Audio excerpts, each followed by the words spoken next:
누가복음 2장 25절에서 33절까지 말씀이 되겠습니다. 예루살렘에 시므온이라 하는 사람이 있으니 이 사람은 의롭고 경건하여 이스라엘의 위로를 기다리는 자라. 성령이 그 위에 계시더라.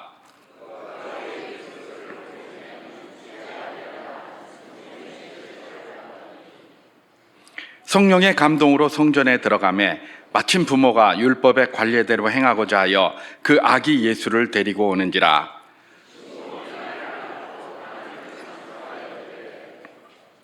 주제여, 이제는 말씀하신 대로 종을 평안히 놓아주시는도다. 이는 만민 앞에 예비하신 것이요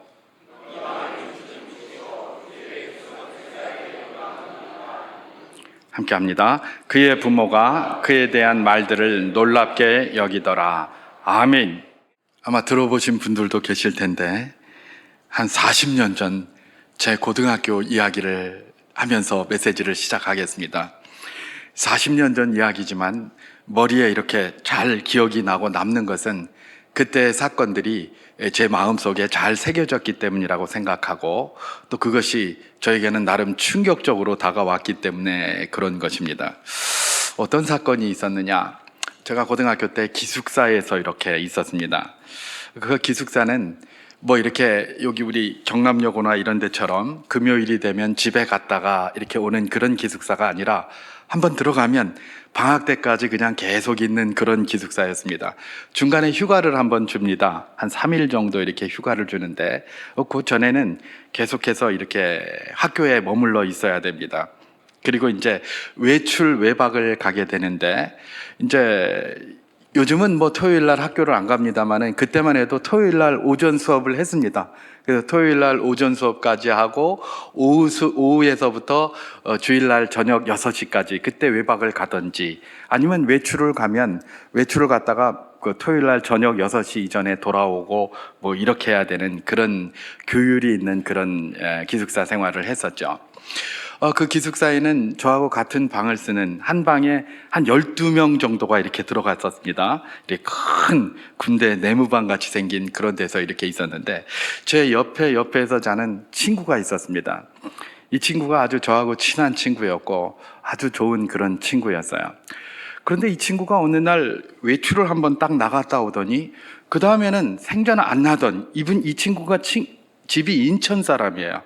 인천 사람이라서 집이 멀기 때문에 이렇게 집에 왔다 갔다 하는 일도 없을 텐데 계속 또 외박을 나가는 겁니다. 외박을 나가면 그때 뭐 돈도 많이 들고 말입니다. 어디 가서 잘 데도 없고 그러는데 외박을 자꾸 나가는 거예요. 그러더니 이렇게 보니까 바로 제 옆에 책상에 앉아서 같이 이렇게 있으니까, 기숙사에서 이렇게 보니까 이상한 책을 갖다가 이렇게 보고 있어요.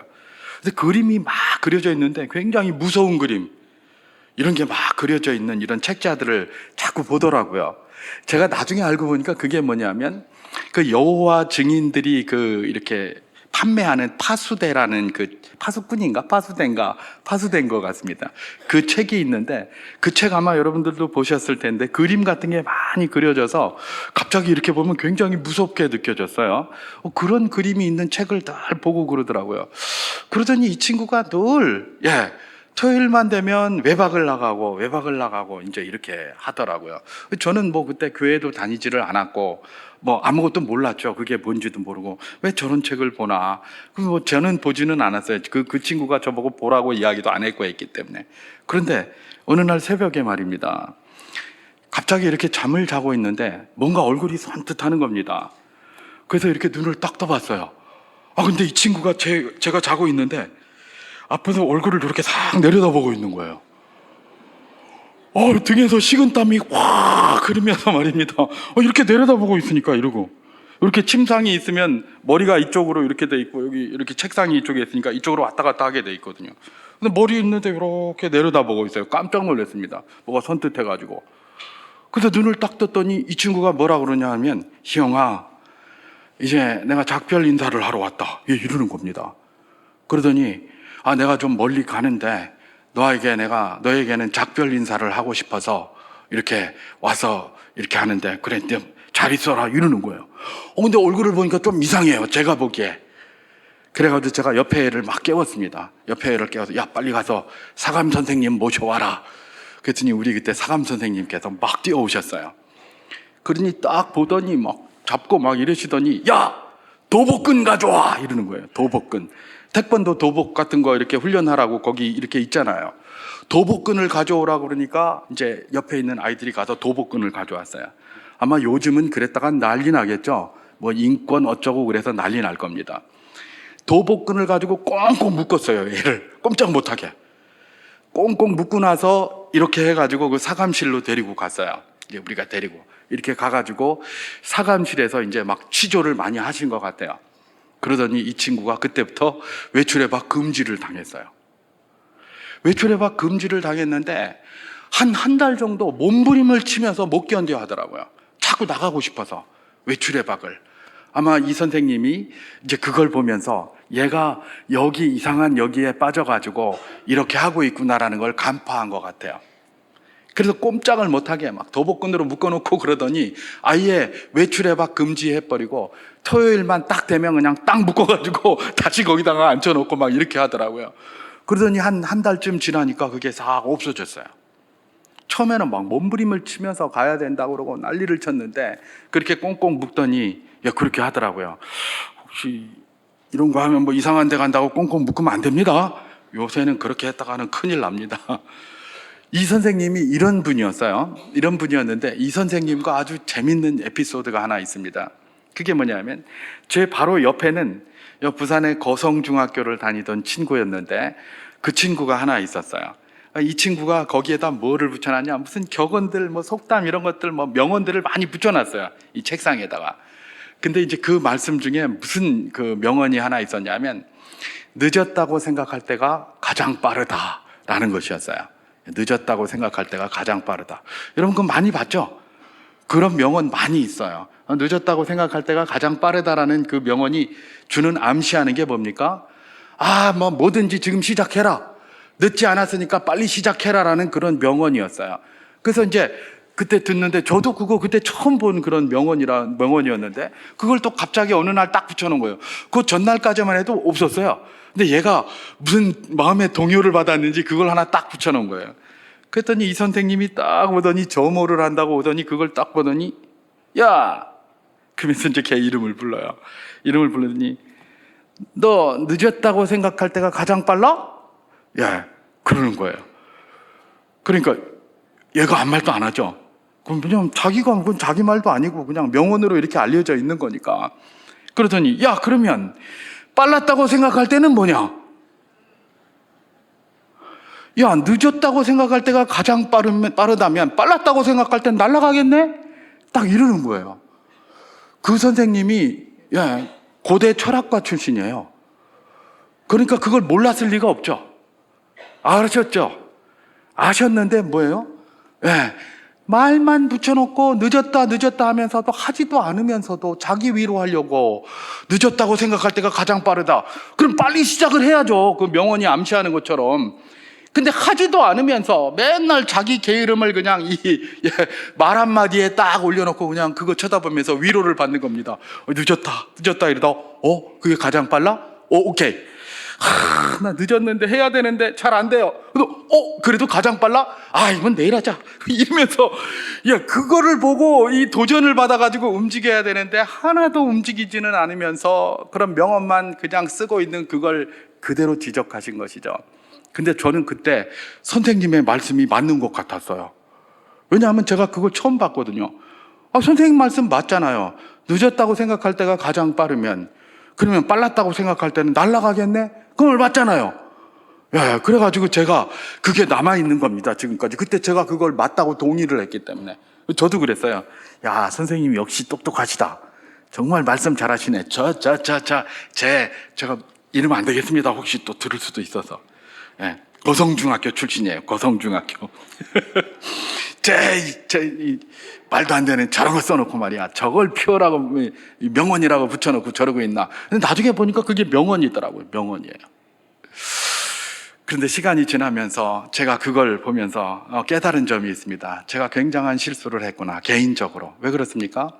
사실은 그 표어, 그 명언, 늦었다고 생각할 때가 가장 빠르다. 선생님은 아시고 하신 거예요.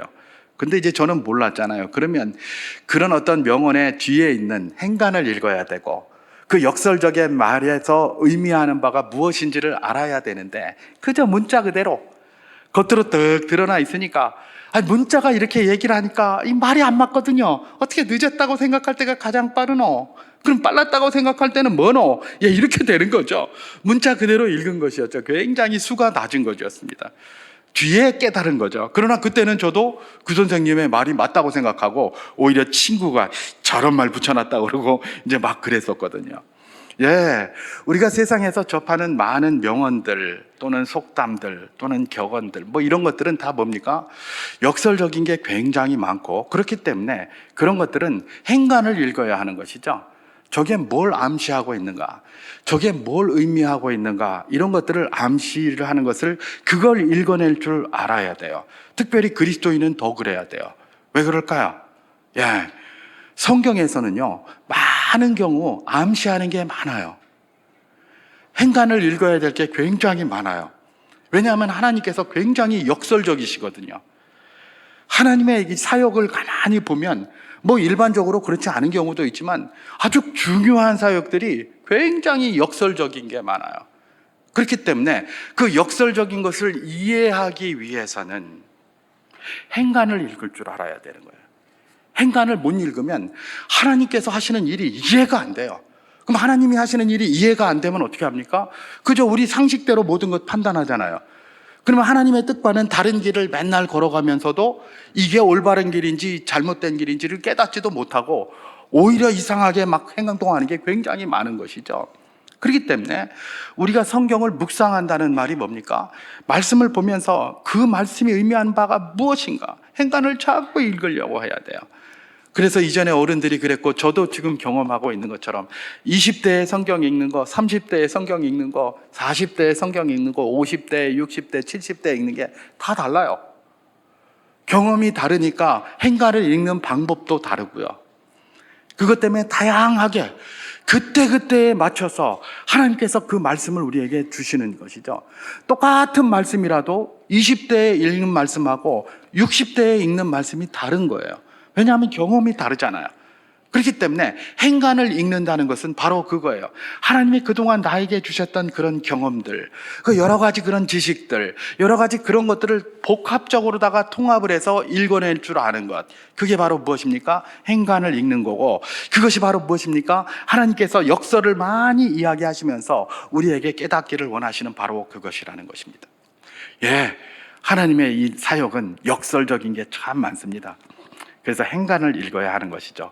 오늘 그 몇 가지만 한번 잠깐 살펴보기를 소망하는데요. 예를 들면 하나님이 모세를 보내셨어요. 그죠? 모세의 출생과 관련해서 가만히 보면 이게 행간을 읽지 않으면 그 역설을 이해를 할 수가 없어요. 예를 들면 이런 거예요. 여러분, 이스라엘 백성이 어떻게 애굽에 가게 되었습니까? 예, 이스라엘 백성이 애굽에 가게 된 이유는 요셉이 거기에 종살이로 이렇게 가게 됐고, 그죠? 거기에서 총리가 되었고, 나중에 가뭄이 막 들고 난리가 났었어요. 그래서 요셉이 총리가 돼서 자기 가족들을 초청하게 되었고, 그래서 애굽 땅으로 내려가게 되었죠. 그리고 요셉의 지시를 따라서 야곱 아버지가 우리는 여기 애굽의 이 왕실 옆에 있는 게 아니라 저 고센 땅에 좀 따로 살고 싶습니다라고 요청을 합니다. 그러면서 그 이후로 뭐를 됩니까? 우리는 히브리 사람들이라서 목축을 합니다. 목축을 하는 사람들은 애굽 사람들이 가증히 여기고 별로 좋아하지 않기 때문에 여기 같이 있으면 애굽 사람들이 혐오하고 싫어할 테니까 우리는 차라리 그냥 저 고센 땅에 머물러 살겠습니다. 그래서 고센이라는 지역을 하나 이렇게 받습니다. 그래서 그쪽으로다가 가서 거기에 머물러 살게 되는 것이죠. 이때의 이 애굽 왕조가 무슨 왕조라고 알려져 있습니까? 보통 12왕조에서 17왕조에 해당하는 힉소스 민족의 왕조였다라고 이야기를 합니다. 역사학자들이. 이 힉소스는 셈족이에요. 셈족이 뭐냐 하면 이 히브리 사람들하고 얼굴 색깔이 비슷해요. 이런 비슷한 그런 색깔들이 셈족 정권이었는데, 이게 원래 가나안 그쪽에 있는 건데 애굽을 치고 내려와 가지고 애굽의 전통적인 그런 왕조가 있었는데 그걸 몰아낸 거예요.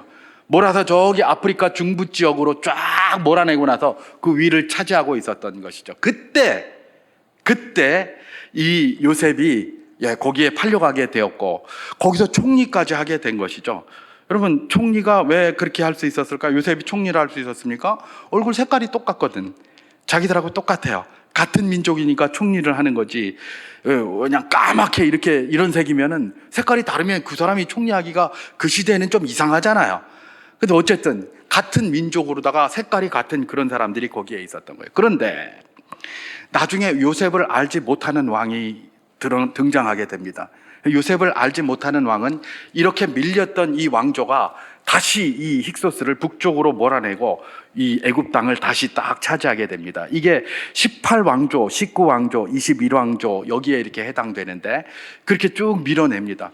밀어내고 나니까 어떻게 되는 겁니까? 이 힉소스 민족들은 그쪽으로 도망하게 되고 이 사람들이 왕위를 딱 차지하고 있어요.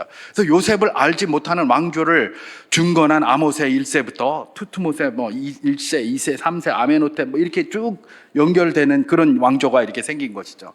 근데 어쨌든지 간에 이렇게 요셉을 알지 못하는 왕이 딱 들어오고 나서 가만히 보니까 저기 고센 땅에 사람들이 바글바글 굉장히 많이 모여 있는데 그 사람들 색깔이 뭐예요? 저 셈족하고 똑같은 거예요. 힉소스하고 똑같아요. 그리고 그동안 힉소스에게 부역하던 자들이에요. 요즘 그런 말 많이 쓰죠. 맨날 뻑하면 무슨 부역한다 어쩌고 이런 말 많이 쓰는데, 그 힉소스에게 부역하던 자들이 거기에 있는 거예요. 그러니까 새로 왕조가 된 이 왕이 생각할 때는 어떡합니까? 저것들이 힉소스가 위에 내려오면 같이 야합해가지고 우리를 공격하면 우리는 어떻게 될까? 두렵지 않겠습니까? 그래서 이걸 한꺼번에 또 다 없애려고 하다 보니까, 그러기에는 자기들 그동안 노예로 쓰고 노역을 시키고 이래야 되는데 사람이 없는 겁니다. 그러니까 한꺼번에 죽이지는 않고 체제는 그대로 유지하면서 그들의 세력을 줄이기 위해서 어떻게 합니까? 출산을 좀 저하시켜 보려고 온갖 노역을 하고 이런 걸 굉장히 강조를 많이 합니다. 강조를 많이 하니까 어떻게 됩니까? 이 사람들이 그냥 힘듭니다. 이스라엘 백성들이 그때까지 하나님 앞에 예배 드렸다, 제사 드렸다 이런 말이 별로 없어요. 별로 없는데 이제 고통에 빠지니까 그때서야 하나님 앞에 부르짖기 시작합니다. 하나님, 이걸 해결해 주십시오. 이 문제를 해결해 주십시오. 그랬더니 하나님께서 그 기도를 들으셨어요. 듣고 나서 답을 하나 주셨어요. 그 답이 뭡니까? 응답하신 게 모세를 보내시는 거였어요. 모세를, 그죠? 근데 모세를 보냈는데 그 모세는 어떤 모세입니까? 갈대 상자에 담겨서 죽을 수밖에 없는 그런 아기 모세를 보낸 거예요. 여러분 한번 생각해 보세요. 하나님, 이 애굽의 압제가 이렇게 심합니다. 하나님, 우리를 살려주세요. 이러면 그래, 내가 응답할게. 그리고 하나님이 응답을 딱 해주셨다면 모세를 보내는 게 맞습니까? 그것도 아기 모세를? 아니, 북방으로 몰려간 힉소스 민족을 다시 일으키셔서 애굽을 치던지, 그렇게 해야 자기들이 살아날 것 아닙니까? 아니면 무슨 장군으로 메시아같이 모세를 보냈다면 그야말로 40대의 모세, 의협심 강하고 자기 민족에 대한 그런 투철한 생각이 있는 그런 모세를 보내야지. 아기 모세를 보내가지고 아무것도 할 수가 없어요. 이거 나일강에 던져져가지고 갈대 상자에서 오늘 죽을까 내일 죽을까 언제 죽어도 이상하지 않은 그런 아기를 갖다가 떡 보내시면서, 야, 니들 내게 기도했지? 내가 기도한 응답이 이거야. 그러면서 그거 휙 던져버립니다. 그러니까 이 휙 던진 아기가 이게 하나님의 응답인지 뭔지 알 수도 없어요. 이게 사람들은, 그죠? 그게 하나님의 응답인데 이게 무슨 힉소스를 다시 이끌고 오는 것도 아니고 그야말로 철권 통치를 할 수 있는 40대의 모세와 같은 지략 있는 자가 온 것도 아니고, 애기 하나 휙 던져놓고 내일 모레 죽을지도 모르니까 얘를 살리기 위해서 어떻게 해야 되나 고민을 하면서 골머리를 썩어야 했던 모세의 부모들 말입니다. 그 사람들이 생각할 땐 이게 응답인지 아닌지 뭔지 전혀 알 수 없는 이런 것을 보냈단 말입니다. 우리가 지금이니까 그게 응답인지 알죠. 우리가 만약에 모세의 부모였다고 생각하면 그게 응답인 줄 알겠습니까? 모르겠습니까? 알 수가 없지요. 알 수가. 그러나 역사가 흘러서 성경에 기록된 오늘의 눈으로 봤을 때 그게 하나님의 응답이었다는 것이 역사가 증명하는 것 아닙니까? 여러분, 오늘 성탄절이니까 성탄과 관련해서도 마찬가지입니다. 성탄과 관련해서 마태복음 2장에 보면 헤롯이 동방 박사들로부터 그런 이야기를 듣습니다. 이 동방 박사들이, 이 사람들도 이제 생각이 똑같죠. 유대인의 왕으로 나신 이가 어디 있나 찾아가면 왕궁에 가야 있을 것이다. 왕은 왕궁에 가야 있을 것이라고 생각을 합니다. 이게 상식이잖아요. 그러니까 어떻게 합니까? 왕궁을 찾아가가지고 헤롯 왕한테 유대인의 왕으로 나신 이가 어디 있느뇨? 라고 질문을 하는 거예요. 그러니까 헤롯이 깜짝 놀랐죠. 왜냐하면 이 당시만 해도 헤롯이 자기 왕위를 지키기 위하여 자기 아들까지 죽인 사람이에요. 이게 헤롯이에요. 자기 부인과 자기 아들까지 막 죽였어요. 자기 왕권이 위협되니까. 이런 인면수심의 이런 헤롯 왕한테 가가지고 유대인의 왕으로 나신 이가 어디 있느냐 딱 그러는 거예요. 그러니까 헤롯이 볼 때 뭐라고? 아니, 유대인의 왕이 그러면 어디서 또 나온단 말이야? 이렇게 얘기를 하는 것이죠. 결국은 어떻게 합니까? 이 헤롯이 그냥 막 미쳐가지고 말입니다. 서기관들 불러서 어디서 나겠느냐 그랬더니 베들레헴 에브라다에서 난다. 서기관들이 이야기하니까 거기에 가서 하다가 못 찾으니까 2살 아래의 아이들을 다 죽여라 이래가지고 막 그때 아이들이 다 죽잖아요. 그때 예수님은 가까스로 살았어요. 천사가 와가지고 빨리 도망하라. 그래서 애굽에 가가지고 거기에 피신해 있다가 나중에 헤롯이 죽고 아켈라오가 저기 할 때 위험하니까 살짝 돌아서 갔다, 뭐 이런 식으로 성경이 이야기를 하잖아요. 그럼 한번 생각해 보세요. 아니, 유대인의 왕으로 나신 이가 어디 있느냐라는 이런 문제를 하면서 2살 아이 밑에 아이를 다 죽일 때에 하나님께서 그걸 왜 가만히 두셨습니까? 아니, 왕을 경배하러 왔는데 유대인의 왕으로 나신 이가 어디 있느냐 그러면서 죽이라고 할 때 그냥 헤롯 하나만 그냥 확 잘라버리면 되잖아요. 헤롯 하나만 없애버리면 되잖아요. 그러면 문제가 해결되잖아요. 근데 하나님은 이상하게 예수님을 살리기 위해서 애굽으로 도망하게 하시고, 예수님만 도망했으면 문제가 안 되는데 어린아이들이 거기서 다 죽었어요. 다 죽었어요. 왜 이렇게 일하시는가? 이게 우리가 상식으로 생각하면 이해가 안, 이게 하나님 응답인가? 전혀 응답이라고 생각하지 않는 것이죠. 이것과 관련해서 오늘 본문도 우리에게 주는 귀한 도전이 있습니다. 오늘 본문은 예수님의 부모님이셨던 요셉과 마리아가 예수님을 이제 출산하고 나서 이제 성결케 하는 날이 돼서 이렇게 성전에 데리고 갔을 때의 그런 상황을 기록하고 있습니다. 그때에 성전에 방문한 아기를 보고 시므온이라는 선지자가 고백하는 내용들이 기록되어져 있는 게 바로 오늘 본문의 내용인데요. 시므온은 누구인가? 시므온에 대해서 오늘 본문 누가복음 2장 25절에서 26절을 봉독하도록 하겠습니다.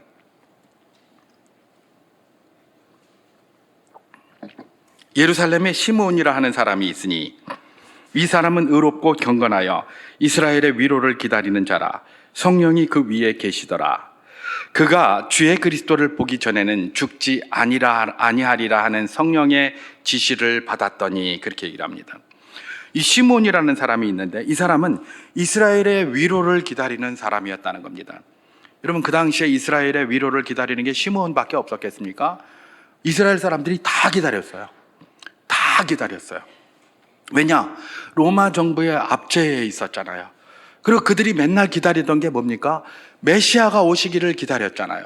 다윗의 왕권을 다시 회복시킬 자들이 그 메시아가 올 것을 기다렸어요. 그래서 그걸 기다리다가 참지 못하는 사람들도 있었어요. 그래가지고 참지 못하는 사람들은 뭘 했습니까? 가만히 있을 수 없다, 우리가 이렇게 가만히 있어서 되겠느냐? 그래가지고 막 분연하게 일어난 사람들이 있어요. 그런 사람들을 열심당, 셀롯인, 또 그 가운데 시카리라는 사람들이 있습니다. 시카리는 암살자를 이야기합니다.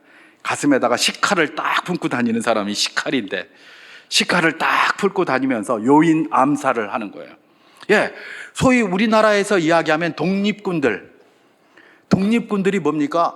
하나님이 이거 주시는 이거 우리가 언제까지 기다릴 수 없다.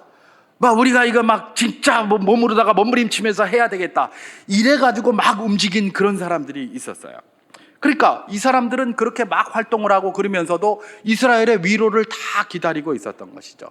시므온도 여전히 이스라엘의 위로를 기다리고 있었어요. 이들이 뭘 기도했을까요? 하나님, 빨리 메시아를 보내주셔서 이 문제를 해결해 주시옵소서. 이렇게 기도하지 않았겠습니까? 분명히 그렇게 기도했을 겁니다. 그 기도에 응답을 하셨습니다. 그런데 그 응답하신 분이 누굽니까? 바로 예수 그리스도잖아요. 우리 잘 알잖아요. 그죠? 그런데 예수 그리스도로 응답하셨는데 그 예수 그리스도로 응답하신 것은 나중에 공생애 활동하실 때처럼 기적을 행하시고 그야말로 5,000명을 먹이시고 뭡니까? 눈 못 보는 자를 눈을 뜨게 하시고 안진뱅이를 일으키시고 능력을 베푸시는 그런 예수님이셨습니까? 아닙니다. 응답이라고 줬는데 뭐예요? 애기 하나 준 거예요. 모세하고 똑같아요. 애기 하나, 자 여기 있다, 내 응답이다. 근데 휙 던졌는데 그게 뭐예요? 애기예요. 근데 그 애기도 왕궁에서 태어났으면 또 모르겠어요. 아 그래, 유대인의 왕으로 온 자가 왕궁에 있으니까, 왕궁에 있으면 그래, 저 사람이 나중에 커서 뭐라도 해가지고 다윗의 왕권을 다시 회복할 수도 있겠다, 이렇게 생각했을 거예요. 근데 이거는 그런 애기도 아니에요. 그 가난한 목수의 집에서 태어나가지고 말입니다. 그것도 사람들 눈 피해가지고 가이사 아구스도의 호정령을 따라서 아이고 하나님 감사합니다, 겨우 살았습니다 이러고 지금 베들레헴에 내려와가지고 말입니다. 거기서 호적하러 와가지고 여관도 없어서 잘 데도 없어서 어디에요? 짐승의 우릿간에서 같이 자면서 아이를 누릴 데가 없으니까 이 짐승이 먹이를 담아두는 구유에서 태어나게 하신, 인간 중에서도 가장 위기에 몰리지 않겠습니까? 임신하고 있으면 돌 맞아 다 죽잖아요. 가장 위기에 몰린, 가장 바닥에 있는, 정말 앞을 좀 더 내다볼 수 없는 그런 사람들 사이에 지금 뭡니까? 애기 하나, 아무것도 할 수 없는 애기 하나 휙 던져주고, 야 이게 이스라엘의 위로를 기다리는 너희들의 기도에 대한 응답이다, 휙 던져준 거예요. 이스라엘 사람들이 그걸 딱 보고 위로를 받았을까요? 못 받았을까요? 못 받죠. 진짜 자기들이 기다리는 건 누굽니까? 그야말로 이전에 마카비 왕조 때에 요한 힐카누스처럼 헬라 정권을 무너뜨리고 그야말로 왕위를 다시 차지해서 마카비 시대를 열어갔던, 140여 년 동안 마카비 시대를 열어갔던 그런 메시아가 오기를 바랬지, 갑자기 애기 하나 휙 던져주고 그걸 바란 건 아니거든요. 그러니까 그게 메시아인지조차도 몰랐어요. 그러니까 유대인들은 지금도 메시아 안 왔다고 저러고 있잖아요. 그죠? 아직도 메시아를 기다리고 있다고 하지 않습니까? 아직도 기도 응답을 안 해주신 거예요, 저들에게는. 요즘 기도 응답이 좀 되고 있는 건가요, 저게? 무슨 시리아 하고 막 이렇게 전쟁 일으키고 막 이러면서 승리하니까 말입니다. 그들의 관점에서는 그게 응답되고 있다고 볼지도 모르겠습니다. 그런데 하나님이 주신 응답은 뭐였습니까? 예수 그리스도였어요. 애기였어요, 애기. 이거 하나 휙 던져주는 겁니다. 이게 무엇인가? 정말 이상합니다. 왜 하나님께서는 이스라엘 백성들이 애굽의 이 고초로부터 구해달라고 했더니 아기 모세를 휙 던져주십니다. 그것도 당장 내일 죽을 수도 있는. 이스라엘 백성들이 막 부르짖으면서 하나님, 이 로마의 압제로부터 우리를 구원해 주십시오 라고 기도를 했더니 그것도 내일 당장 죽어도 이상하지 않은 애기 하나 휙 던져줍니다. 아기 예수 말입니다. 이게 뭘 이야기라는 걸까? 왜 하나님이 이게 이성적이지 않은, 비이성적인 이런 역설적인 일들을 행하시면서 우리가 그 행간에서 뭘 발견하기를 원하시는가? 그 질문을 해야 되는 겁니다. 여러 가지를 발견할 수 있을 것입니다. 세대에 따라, 나이에 따라, 경험에 따라 여러 가지 발견할 수 있을 거예요. 근데 저는 오늘 메시지의 제목처럼 요 사실에서 하나님이 말씀하시고 하나님이 보여주시기를 원하시는 희망의 본질이 무엇인가, 이걸 잠깐 한두 개 살펴보고 마치려고 합니다. 요즘 사실 희망이 없어 보여요. 막 전부 절망투성이에요. 아침에 일어나면 가슴도 답답하고 말입니다. 이제 텔레비도 틀기도 싫고, 그 다음에 사회는 지금 전부 어렵다고 그러고, 세계는 다 한국 패싱한다고 그러고 그러니까 굉장히 힘들잖아요. 그냥말로 희망이 별로 없어 보여요. 요즘 희망 잃은 사람들이 너무나 많아요. 자, 이런 시대에 우리가 말하는 희망과 하나님이 보여주시기를 원하시는 희망이 무엇인가? 이런 시대에도 여전히 하나님은 우리에게 희망이 있다고 말씀하시는데, 그 희망의 본질이 무엇인가, 그걸 들여다보기를 원한다는 것입니다. 하나님이 우리에게 이런 상황 속에 절망 가운데 살아가고 있는, 낭만 가운데 살아가고 있는, 낙심 가운데 살아가고 있는 이 시대, 그 시대뿐만 아니라 이 시대의 모든 사람들에게 하나님이 보여주시는 희망의 본질이 무엇인가? 아기를 보여주신 것들을 통해서 하나님이 보여주시는 희망의 본질은 그야말로 아기와 같다라는 것입니다. 아기와 같다. 씨와 같다. 똑같은 말입니다. 아주 작아 보여요. 작아 보여요. 여러분, 우리는 다 급하고 바쁜 세대에 삽니다. 우물에서 숭늉 찾는다, 그런 속담이 그야말로 잘 들어맞는 것처럼 우리는 항상 완성된 뭐를 원해요. 다 성장한 뭐를 원해요. 아주 다 완결된 뭐를 항상 원해요. 그리고 그걸 희망으로 삼고 있어요. 근데 하나님이 우리에게 주시는 희망은 항상 뭐예요? 아기예요, 아기. 하나님이 우리에게 주시는 것은 뭐예요? 씨예요, 씨. 작은 거예요. 그래서 저게 무슨 하나님의 응답인가 생각할 것이 하나님이 우리에게 보여주시는 희망의 본질이라니까요. 하나님이 우리에게 보여주시는 희망의 본질은 다른 것이 아니에요. 완성된 게 아니에요. 심지어 구원도 그러잖아요. 구원도 두렵고 떨림으로 너희 구원을 완성해 가라, 이로 가라, 이렇게 얘기를 하잖아요. 나는 구원 한번 받았으면, 예수 믿으니까 구원 받았으면 끝이다, 이게 아니고, 그거는 씨와 같은 거예요. 그게 이제 꽃피고 열매 맺어서 완성된, 완숙된 체계로 나아가게 하는 거, 그게 하나님이 원하시는 것 아니겠습니까? 하나님이 주시는 모든 희망의 본질은 무엇입니까? 씨와 같다, 아기와 같다는 겁니다. 하나님은 우리에게 그걸 이야기를 하고 있습니다. 혹 지금 열매가 보이지 않아서 답답하십니까? 예, 하나님이 보여주시는 것은 열매가 아니라 씨라는 것을 기억하는 복된 분들 될 수 있기를 주님의 이름으로 축원합니다. 여러분, 열왕기상 18장에 보면 이런 이야기가 있습니다. 엘리야가 이제 850명의 바알과 아세라 선지자들과 갈멜산에서 전투를 해서 승리를 합니다. 그리고 나서 워낙 가뭄이 많이 들었으니까 하나님 앞에 막 무릎 사이에다 머리를 넣고 기도를 합니다. 3년 6개월 동안 지금 비가 오지 않았는데 기도를 하면 하나님 비를 주십시오, 이렇게 얘기를 합니다.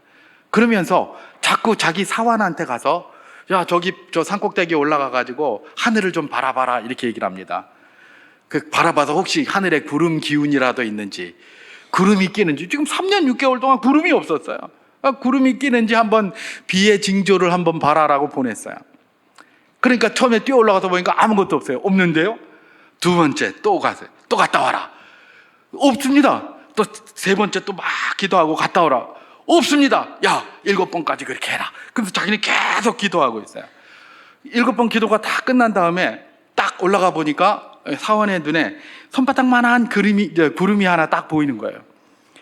그러니까 사원이 내려와서 뭐라고 얘기를 합니까? 엘리야한테. 엘리야가, 야, 그럼 뭐 있대? 그랬더니, 아, 예, 선생님, 저 산고 하늘에 보니까 손바닥만한 구름이 하나 꼈는데요. 그래? 그 소리를 듣자마자 어떻게 합니까? 예, 큰 비가 내릴 것이다 라고 하면서 엘리야가 그냥 밑으로다가 막 치다라 뛰어내려갑니다. 큰 비가 내릴 거라고 생각하고. 그런데 과연 3년 6개월 동안 비가 오지 않던 게 7번 동안 충분히 기도하고 났을 때에 요만한 손바닥 같은 구름이 되더니 그게 이내 폭우로다가 변했다라는 걸 기록하고 있습니다. 예, 아무것도 안 보입니다. 요만한 손바닥만한 구름이 기도 7번 충분하게 했더니 요만큼 보인 거예요. 이 손바닥이 뭐고 이거! 이러고 있으면 역사가 안 일어나는 것이죠. 하나님의 희망은 뭡니까? 손바닥만한 겁니다. 우리는 큰 거대한 먹구름을 기대하고 있지만 하나님은 우리에게 손바닥만한 구름을 보여주시면서 손바닥만한 구름 뒤에 있을 엄청난 비를 보라고 하시는 것입니다. 보라고 하시는 거예요. 여러분, 또 다른 게 있죠? 열왕기하 5장에 보면 우리가 잘 아는 아람의 군대 장관 나아만 이야기가 있습니다. 나아만이 나병 환자입니다. 그래서 모든 걸로다가 다 해도 이게 나병이 회복이 안 되는 겁니다. 그래서 고민하고 있는데 하필 유대 지역에서 붙잡아온 히브리 여종이 하나 있으니 그 여종이 뭐라고 얘기를 합니까? 우리 저기 유대 지역에 가면 이스라엘에 아주 유명한 선지자가 하나 있는데 그 사람한테 가면 낫습니다. 이렇게 얘기를 하는 겁니다. 그러니까 이 사람이 지금 나병 때문에 굉장히 괴로워했으니 그 여종의 몸은 어떻고 몸은 어떻게 지푸라기 하나라도 붙잡고 싶겠죠. 그러니까 그쪽으로다가 많은 것들을 싣고 갑니다.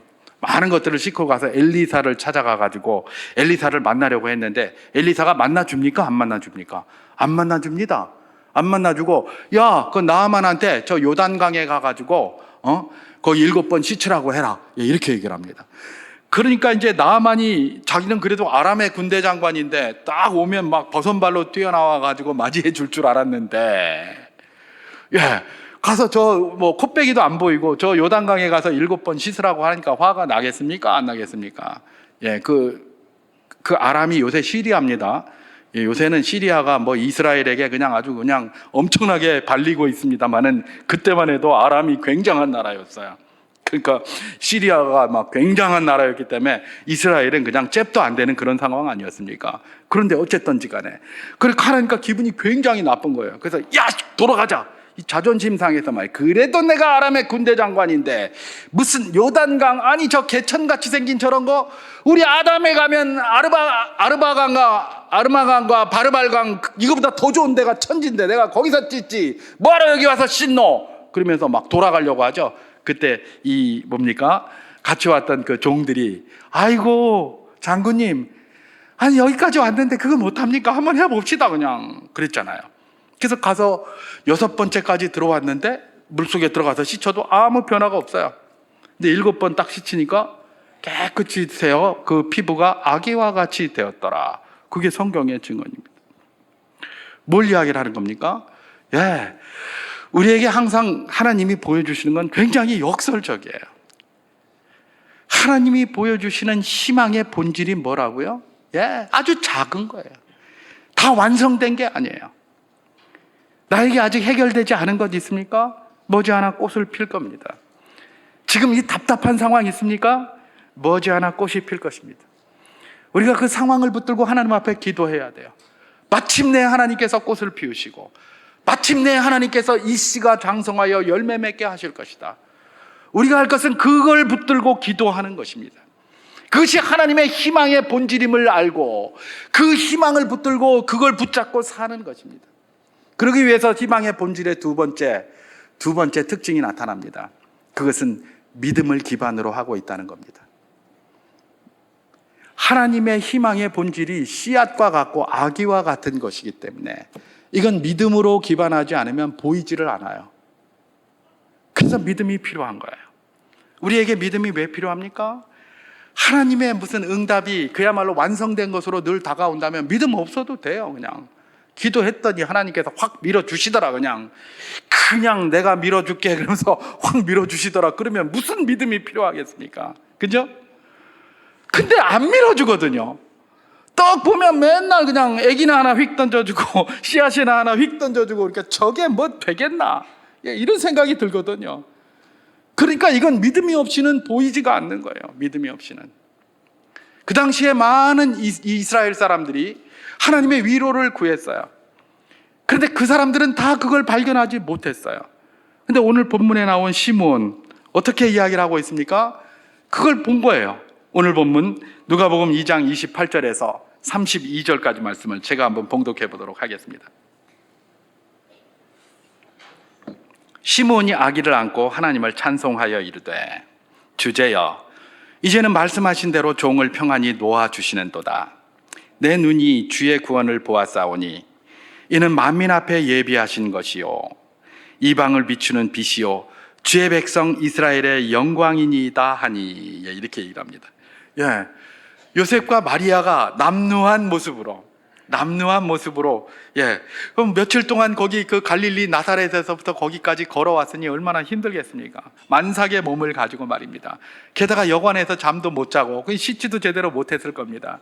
그러면서 매일 이렇게 해가지고 남루한 모습으로 이렇게 들어왔는데, 시므온이 갑자기 떡 보더니 와, 그러더니 그 애기 딱 붙들고 나서 주제요 그러면서 하나님을 찬송한다 그러고 이러고 앉았는 거예요. 메시아를 보여주셔서 감사합니다. 여러분, 그때 이스라엘의 위로를 구하는 사람이 이스라엘 전부였다고 하지 않았습니까? 그죠? 근데 그 아기 예수를 보고 이게 하나님이 응답하신 메시아라는 걸 본 사람은 누구예요? 시므온밖에 없는 거예요. 이게 시므온밖에. 물론 뒤에 보면 안나도 나옵니다만은 그 많은 사람 가운데 그 시므온밖에 없어요. 아니, 다른 사람들은 뭔데 못 보노? 예, 뭔데 못 보노? 믿음이 없으니까 못 보죠. 시므온은 믿음이 있는 사람이에요. 그래서 보고 있는 것입니다. 시므온에 대해서 누가복음 2장 25절 우리가 아까 읽은 거에서는 의롭고 경건한 자라고 하고 그 위에 성령이 계셨다라고 이야기를 합니다. 그리고 오늘 본문 27절에서는 시므온이 가만히 있다가 거기 이렇게 한 게 아니라 성령이 감동하셔서 빨리 성전 가봐라, 감동하셔서 성전에 들어갔다가 지금 누구를 만난 겁니까? 정결례를 취하러 오신 아기 예수를 만나게 된 거예요. 아기 예수를 보고 그가 그리스도고 그가 이스라엘을 회복할 속량자이시고 그가 이스라엘의 희망이라는 것을 볼 수 있었던 이유가 뭡니까? 그에게 믿음이 있었기 때문에 그래요. 그래서 날마다 성령의 인도를 받는 사람이었어요. 여러분, 우리가 왜 믿음 이런 이야기를 합니까?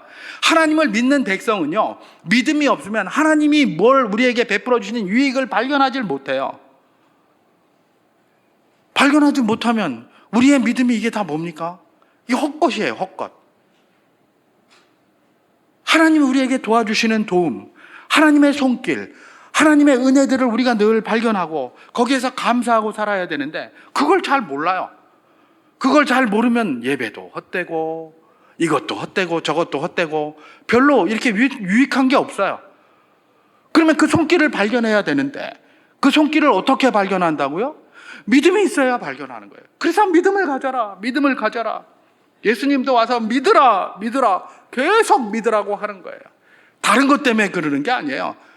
예수님 혼자 영광 받으시고 하나님 혼자 영광 받으시려고 그러는 게 아니라 니들 때문에 믿어라. 너를 위해서 믿어라 그러는 겁니다. 그래야 하나님께서 우리를 도우시는 희망을 베풀어 주시는 그 은혜를 우리가 누릴 수 있고 그걸 알 수 있고 깨달을 수 있고 그걸 누리고 함께 할 수 있기 때문에 그러는 겁니다. 시므온은 뭡니까? 성령의 인도를 받는 사람이었고 의롭고 경건한 자였어요. 그렇기 때문에 안목이 있었던 거예요. 딱 보자마자 저게 메시아구나.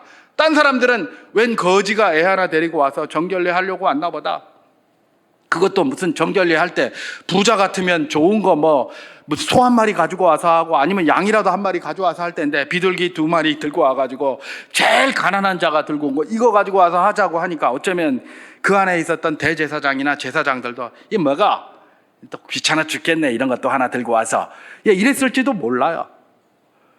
그런 얘기가 들어오고 있는데 지금 시므온은 뭐라고 얘기를 합니까? 대주제요. 그러면서 오늘 본문 누가복음 2장 28절과 29절을 제가 한번 다시 봉독해 보도록 하겠습니다. 시므온이 아기를 안고 하나님을 찬송하여 이르되 주제여 이제는 말씀하신 대로 종을 평안히 놓아주시는도다 이렇게 얘기를 합니다. 그리고 나서 다시 30절에서 32절을 제가 봉독하겠습니다.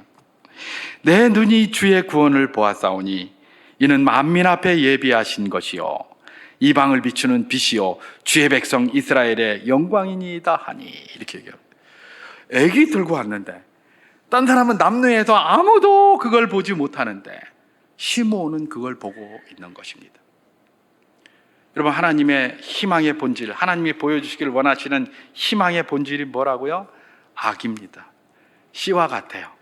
그렇기 때문에 믿음을 기반으로 하지 않고 믿음이 없으면 볼 수가 없는 게 희망입니다. 여러분, 오늘날 희망 없는 세상을 살아가는 것 같고 절망의 나날이 늘 있는 것 같습니까? 우리는 그리스도인입니다. 세상 사람들은 다 그렇게 볼 수 있습니다. 왜요? 그들은 믿음이 없으니까. 우리는 믿음이 있는 사람입니다. 이 속에서도 하나님이 베풀어 주신 아기가 있습니다. 나의 그 절망적인 상황 속에서도 하나님이 우리에게 보여주시는 씨가 있습니다.